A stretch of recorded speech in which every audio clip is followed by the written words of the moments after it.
Hej. Jeg kaster mig ud i noget helt nyt her, at det er at lave en videodagbog på en rejse gennem Canada. Og det er vildt grænseoverskridende for mig, hvilket også er en af grundene til, at jeg gør det. Fordi det føles ubehageligt og meget konfronterende. Men nu starter vi bare her spontant ude i skoven i Quebec-provinsen, hvor jeg står ved den her flod, og det er den nærmeste større by, det er Mont-Laurier, som man kan google, hvis man har lyst til det. Og selvom det er slut april, så ligger der stadig sne, som der var ved at smelte nu.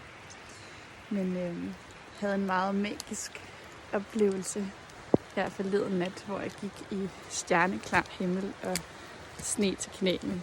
Det var helt vildt. Og jeg føler mig simpelthen så heldig.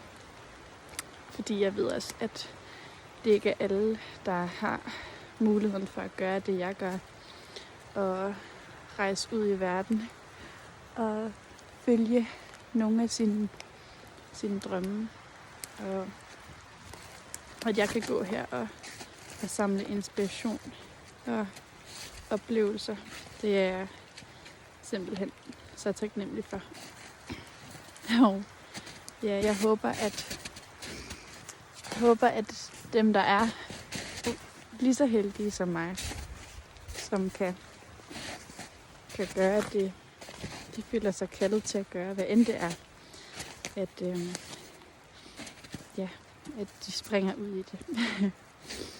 Men det var lige lidt for mig her på den første videodag. Hej hej.